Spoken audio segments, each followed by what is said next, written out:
Good morning all of you. ज्ञान वैविध्य शिक्षा चैनल में आप सभी का स्वागत है। आप सभी ज्ञान वैविध्य यूट्यूब चैनल को अधिक से अधिक सब्सक्राइब करें। आज हम शिक्षा शास्त्री प्रथम वर्ष के भाषा विज्ञान एवं पाठ्यक्रम पाठ्य पुस्तक का भाषाई व्यवहार के विविध पहलू बिंदु को पढ़ेंगे।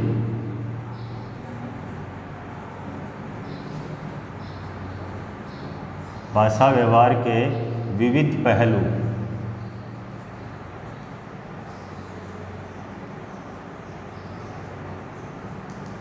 इससे पहले भाषा को सीखने एवं सिखाने के बहुआयामी तरीके को पढ़ा था। आज भाषाई व्यवहार के विविध पहलू को पढ़ेंगे, जिसके अंदर विभिन्न प्रकार की बोली जाने वाली भाषाओं के बारे में अध्ययन करेंगे। विभिन्न प्रकार की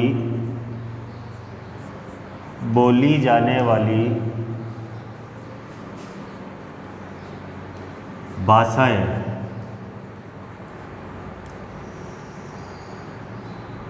जो क्षेत्रीय भाषा है उनका आज हम अध्ययन करेंगे। सबसे पहले हिंदी बोलियों को दो भागों में बांटा गया है, पूर्वी हिंदी और पश्चिमी हिंदी। हिंदी भाषा को या हिंदी में बोली जाने वाली भाषा को दो भागों में बांटा गया है, पूर्वी हिंदी और पश्चिमी हिंदी।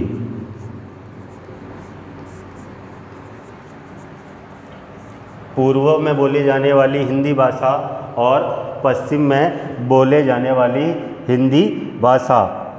इन्हें कुछ व्यक्ति पूर्वी प्रखंड और पश्चिमी प्रखंड भी कहते हैं। आज हम सबसे पहले अवधी जो भाषा है इसके बारे में अध्ययन करेंगे। कहाँ पर बोली जाती है, इसके अंदर कौन कौन सी बोलियां आती है, अवधी भाषा के कौन कौन से प्रमुख साहित्य प्रचलन में हैं। आज हम अवधी भाषा के बारे में अध्ययन करेंगे। अयोध्या या अवध के कारण इसका नाम अवधी पड़ा। अवधी भाषा का नाम अयोध्या के नाम के आधार पर अवधी भाषा का नाम रखा गया या पड़ा। इसका विकास अर्धमागधी अपभ्रंश से हुआ है।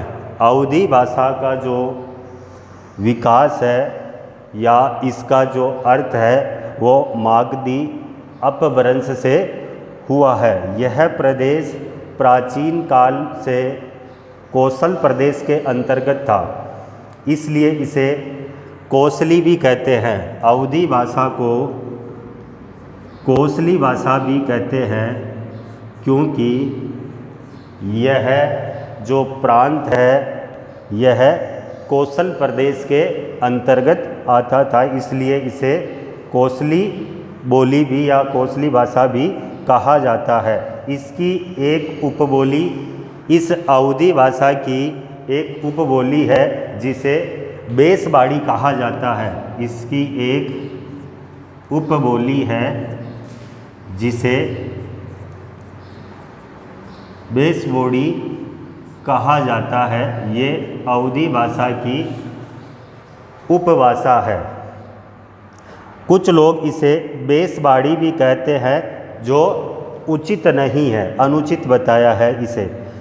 इस भाषा को लखमीपुर, बहराइच, खीरी, गोंडा, थाराबंकी, लखनऊ, सीतापुर, उन्नाव, फैजाबाद, सुल्तानपुर, प्रतापगढ़ और रायबरेली की जो बोली है वो अवधी है।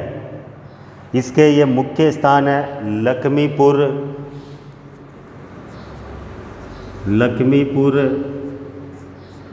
लखनऊ, रायबरेली।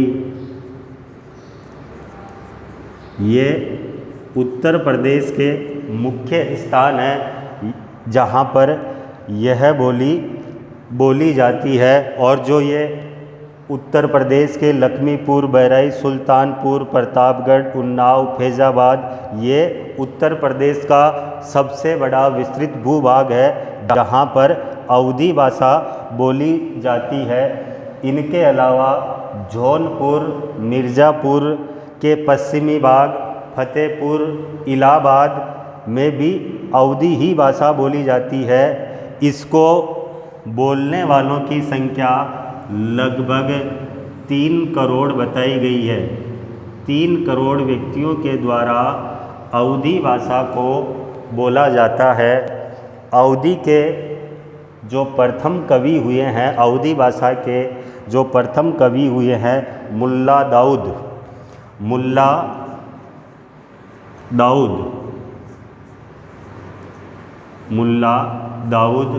अवधी भाषा के प्रथम कवि है ये, जिन्होंने अवधी भाषा का प्रयोग किया। इनको प्रथम कवि माना गया है अवधी भाषा का। इनको चदायन भी कहते हैं। इनका नाम मुल्ला दाऊद के अलावा चदायन भी है। फिर इनके बाद लालदास हुए, जिन्होंने अवधी भाषा का प्रयोग किया। मुल्ला दाऊद के बाद में लालदास के बाद सूरजदास, ईश्वरदास और हिंदी के जो प्रसिद्ध कवि हैं जायसी, उन्होंने भी अवधी भाषा का अपने साहित्य में प्रयोग किया। और जायसी की जो पद्मावत है वो मुख्य ग्रंथ है जायसी का, आदि के नाम है। ये सूफी कवियों ने पूर्णतः ठेठ अवधी का साहित्यिक प्रयोग किया। साहित्यिक अवधी के लिए गोस्वामी तुलसीदास जी का नाम भी आदर से लिया जाता है। अवधी भाषा का प्रयोग तुलसीदास जी ने भी किया। अवधी भाषा का प्रयोग गोस्वामी तुलसीदास ने भी अपने साहित्य में किया। इन्होंने मुख्यतः संस्कृत और ब्रज भाषा का संबल देकर खूब संवारा है। उनकी भाषा शिष्ट, भाव प्रधान और प्रौढ़ है। इसमें अरबी, पारसी की शब्दावली भी अवधीकृत होकर आई है। अब अवधी भाषा की प्रमुख विशेषताओं का अध्ययन करेंगे।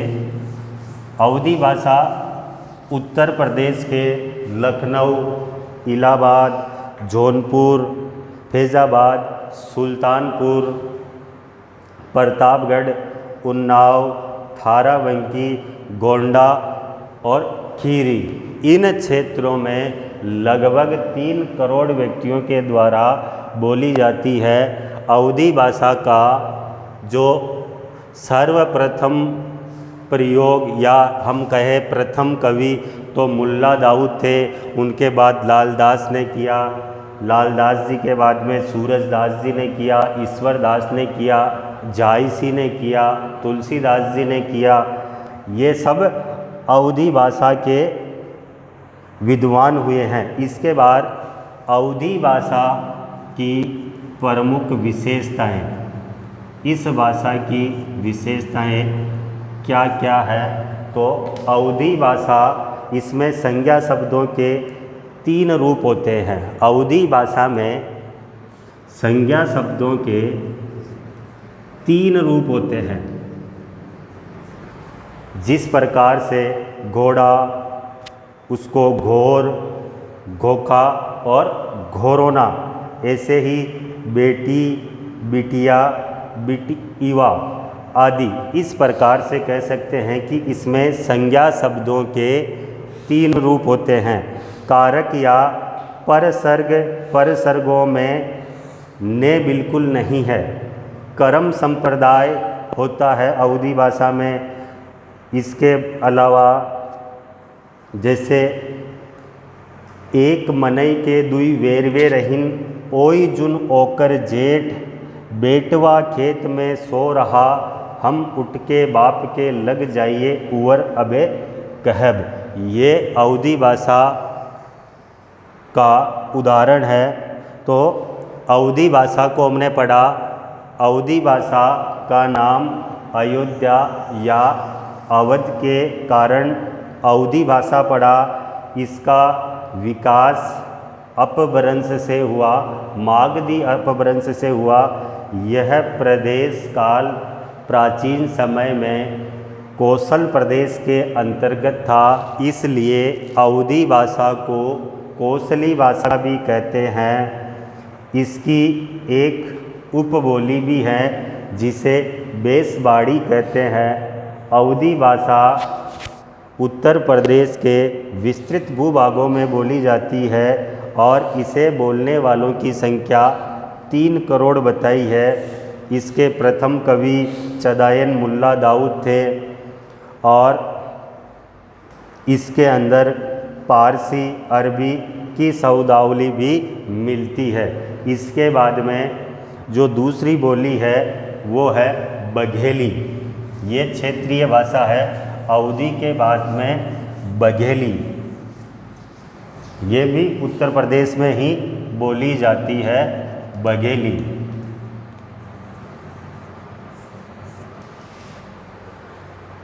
यह वस्तुतः अवधी की दक्षिण शाखा है। यह अवधी की दक्षिण शाखा है। बघेली बोली अवधी भाषा की दक्षिण शाखा है।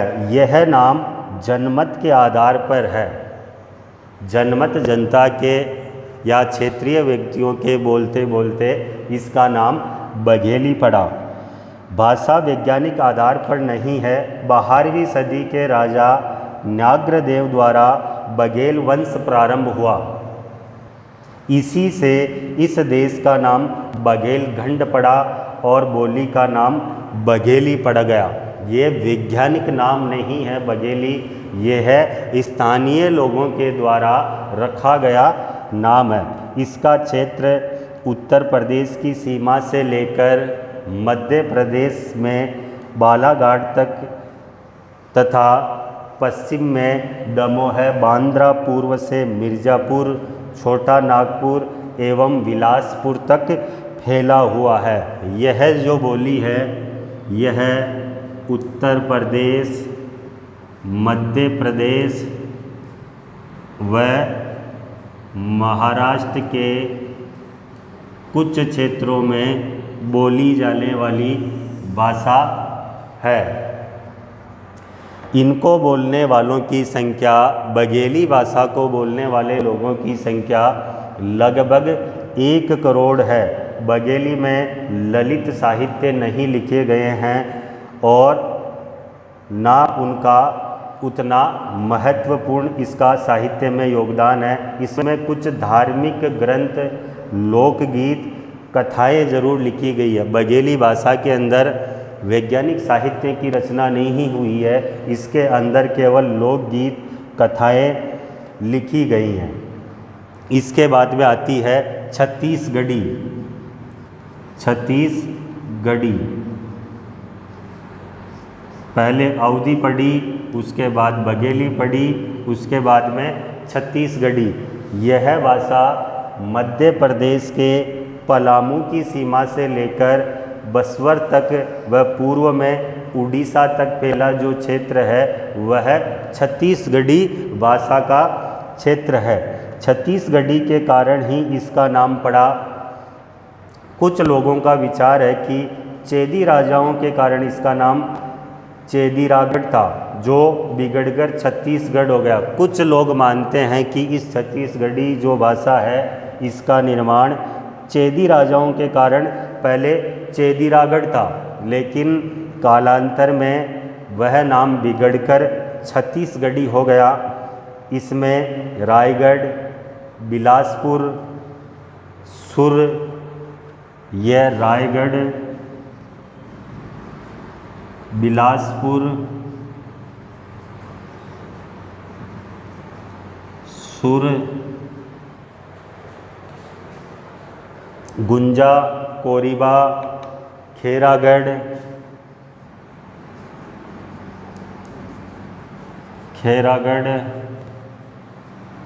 गुंजा आदि क्षेत्रों के अंदर इस भाषा के अंतर्गत आते हैं। यहाँ आदि इस जो छत्तीसगढ़ी जो भाषा का क्षेत्र है, यह क्षेत्र अधिकतर आदिवासी क्षेत्र है। इसके बोलने वालों की संख्या लगभग 1,25,00,000 व्यक्तियों के द्वारा बोली जाती है।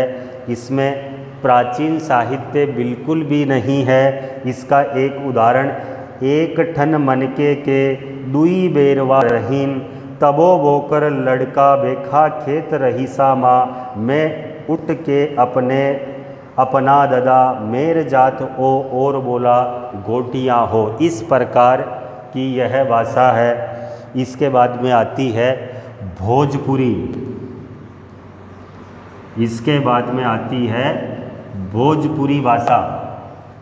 इसका क्षेत्र मुख्यतः जो भोजपुरी भाषा है, ये मुख्य रूप से पूर्वी उत्तर प्रदेश में बोली जाती है। भोजपुरी भाषा मुख्य रूप से पूर्वी उत्तर प्रदेश में बोली जाती है और इसके अलावा कुछ भोजपुरी का क्षेत्र पश्चिमी बिहार भी माना जाता है।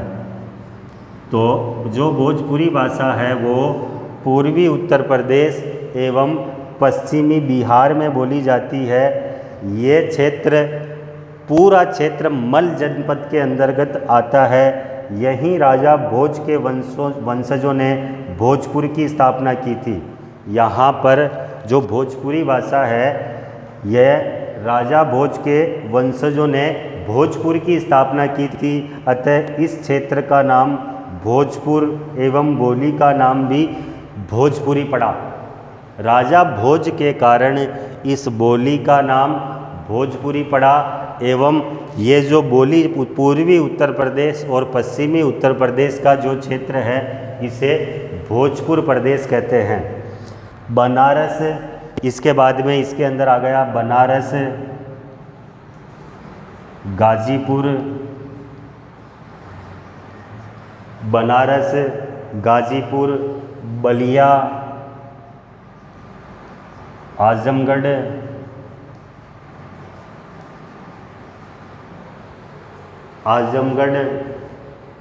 देवरिया, मिर्ज़ापुर, गोरखपुर,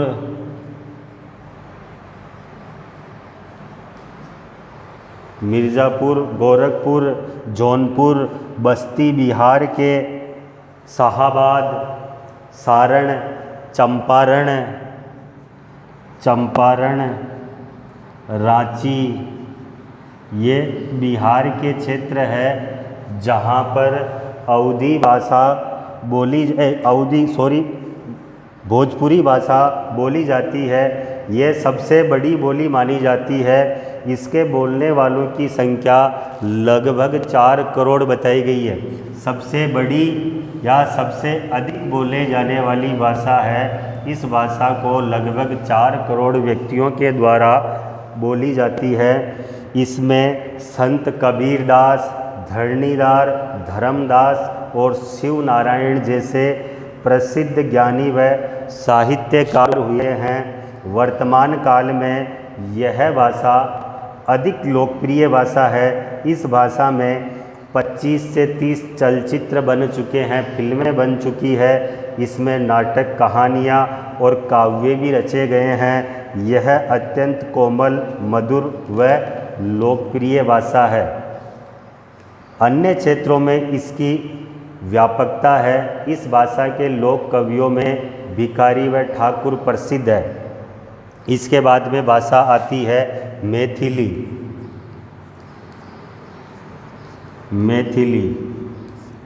यह भाषा भोजपुरी के पूर्व तथा मगध प्रांत के उत्तर में मिथिला क्षेत्र है। इसी के नाम से इस भाषा का नाम मैथिली भाषा पड़ा। यह भी कहा जाता है कि वैशाली, विंध्य तथा अंग जनपदों के युगम से या संयोग से इसका नाम मैथिली भाषा पड़ा। कुछ का मानना है कि मिथि नामक ऋषि के कारण इसका नाम मिथिला पड़ा।